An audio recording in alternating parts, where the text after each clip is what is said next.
नमस्कार, अनिशाज किचनमध्ये आपल्या सगळ्यांचं खूप खूप खूप स्वागत. आज आपण करतोय वांग्याचं भरीत. हे झटपट होणारं कच्च्या वांग्याचं म्हणजे वांग भाजलेलंच असणार आहे. फक्त त्यात आपण घालणारे मसाले जे आहेत ते कच्चे असणार आहेत. त्यामुळे कच्च्या वांग्याचं भरीत. रेसिपीला सुरुवात करायच्या अगोदर आपण वांग कसं घ्यायचं ते बघूया. वांग आकाराने मोठं असलं पाहिजे आणि वजनाला ते कमी असलं पाहिजे. आता हे लहान जरी असलं तरी ह्याचं वजनही कमीच आहे, म्हणजे ते वांग्यामध्ये बी जास्ती नसतं. कारण बाकीचं जर वजन जे असतं ते बियांचंच असतं आणि बिया थोड्या असणारच आहेत त्याच्यामध्ये, पण त्या कोवळ्या असतात. तर आपण वांग भाजायला घेऊया. त्या अगोदर आपण काय करायचंय, त्याला तेल लावून घ्यायचं. तेल लावल्यामुळे वांग छान एकसारखं भाजलं जातं. वांग्याला सगळीकडून तेल लावून झालेलं आहे. आता आपण हे वांग भाजून घेऊ. इथे गॅसवरती हा मिनी तंदूर ठेवलाय. याच्यामुळे काय होतं, आपली ब्लू फ्लेम आहे ती रेड मध्ये कन्वर्ट होते आणि छान कोळशावर भाजल्यासारखं वांग भाजलं जातं. वांग भाजताना आपण गॅस फार स्लो पण नाही ठेवायचा आणि हायवर पण नाही ठेवायचा, मीडियम ठेवायचा. वांग भाजायला ठेवताना गॅसची फ्लेम जी आहे ती वांग्याच्या या टोकापर्यंत व्यवस्थित लागली पाहिजे. असं वांग व्यवस्थित तिथे मॅनेज करून ठेवायचं. नाहीतर काय होतं, आपण जर वांग आहे त्या एवढं मोठं आहे आणि जर असं जरासं ठेवलं तर इथपर्यंत वांग भाजलं जाईल, पुढचं कच्चं राहील. एक बाजू छान भाजून झाली की त्याला थोडं फिरवायचं. फिरवताना जर वांग खूप जड असेल, जमत नसेल, तर असं थोडंसं सपोर्टला आता काहीतरी घ्यायचं, पळी उलटणं. तर ही बाजू छान भाजली गेलीये. तर वांग्याचा छान वास सुटलाय भाजल्यासारखा. काय करायचं, एका पळीच्या सहाय्याने असं वांग थोडंसं फिरवून घ्यायचं. तर बघा, ही बाजू आपली छान भाजली गेलीये. दुसऱ्या बाजूने भाजत ठेवायचं.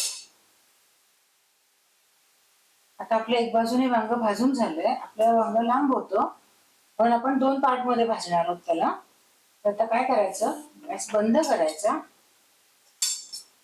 पळी घ्यायची, वांग उचलायचं आणि या बाजूने ठेवायचं. पुन्हा गॅस. आपलं वांग आता इथे छान भाजून झालेलं आहे. आपण हे आता एका ताटात काढून घेऊया आणि त्याच्यावरती झाकण घालून काहीतरी ठेवून द्यायचं आपल्याला गार व्हायला. आता आपण याच्यावरती झाकण घालून घेऊया. वांग आपलं आता थंड झालंय, हाताला सोसेल इतकंच झालंय ते. आपण त्याची साल काढून घेऊया.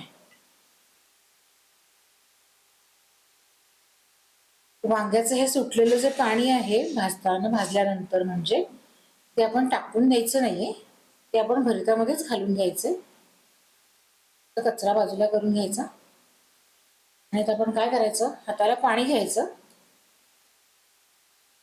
म्हणजे वांग्याची साल जी आहे ती आपल्या हाताला चिकटत नाही. आणि ती साल सुद्धा आपण त्याच्यात टाकली तरी काही हरकत नाही. अशा पद्धतीने आपण आपली ही वांग्याची साल काढून घ्यायची. वांग जर छान भाजलं गेलं तर वांग्याची साल छान सुटते. आपलं वांग छान आता सोलून झालंय, साल काढून पूर्ण झालंय. आता आपण काय करूया, असा देठाचा भाग आहे ना हा आपण काढून टाकूया. आणि काय करायचं, वांग आपण असं ओपन करून बघायचं. वांग ओपन केल्यानंतर असं जर ते किडकं असेल तर अशी कीड दिसते, आता हे वांग आपण फेकून द्यायचं, हे वापरायचं नाही. आपलं ते वांग खराब निघालं म्हणून मी ते फेकून दिलं. हे दुसरं घेतलं, भाजून सेम प्रोसिजरने भाजून घेतलं आणि आपण कच्च्या वांग्याचं भरीत करतोय, म्हणजे कच्च्या वांग्याचं नाही, वांग भाजलेलंच आहे, पण ह्यात जे आपण साहित्य टाकणार आहोत ते सगळं कच्चं असणार आहे. इथे मी थोडंसं 1 टीस्पून एवढं लाल तिखट घेतलंय, चवीप्रमाणे मीठ घेतलंय, पाव टीस्पूनला थोडीशी कमी हळद घेतलीये आणि त्याहून थोडा कमी असा हिंग घेतलाय. आता हे मी सगळं यात टाकून घेणार आहे. आता याच्यामध्ये मी 1 टीस्पून होईल एवढं तेल टाकून घेणार आहे. तेही कच्चंच टाकलेलं आहे.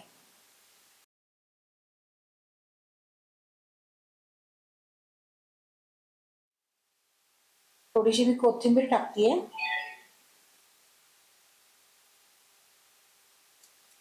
मी इथे लाल तिखट वापरलंय. तुम्हाला जर हवं असेल तुम्ही काळं तिखट किंवा मिक्स केलेलं तुमचं जर वर्षाचं तिखट असेल ते टाकलं तरीही चालेल. हिंग पण अशासाठी टाकलाय की वांग वाटू असतं आणि मग पोटाला त्रास होतो त्याचा, म्हणून आपण थोडासा हिंग टाकून घेतलाय. जर तुम्हाला आवडत नसेल कच्चा हिंग तर तुम्ही नाही खाल्लात नाही टाकलात तरी चालेल. कांद्याचं हे जे पाणी असतं ते टाकून द्यायचं नाही, तसंच त्यात मिक्स करून घ्यायचं. त्याला ही एक छान चव असते. आपलं हे छान मिक्स झालेलं आहे. आता मी हे नैवेद्यासाठी करते. तुम्ही जर नैवेद्यासाठी करणार असाल तर नैवेद्याच्या कुठल्याच वस्तूमध्ये आपण कांदा लसूण वापरत नाही, म्हणून मी याच्यात कांदा लसूण काहीच वापरलेलं नाहीये. पण जर तुम्ही नैवेद्यासाठी थोडंसं यातलं काढून ठेवा, कारण तुम्हाला जर कांदा आवडतच असेल घालायचंच असेल तर मग नैवेद्यापुरतं थोडंसं काढून ठेवायचं आणि उरलेल्या ह्याच्यामध्ये कांदा घालायचा. खंडोबाच्या नैवेद्यासाठीचं कांदा लसूण विरहित असं वांग्याचं भरीत बनवून तयार आहे. व्हिडिओ जर आवडला असेल तर व्हिडिओला लाईक करा, मित्रमैत्रिणींच्या बरोबर शेअर करा, यूट्यूबवर मनीषाज किचनला सबस्क्राईब करा, बेल आयकॉनवरती क्लिक करा. परत भेटूया अशा छानशा रेसिपी सोबत. तोपर्यंत हेल्दी खा आणि हेल्दी राहा.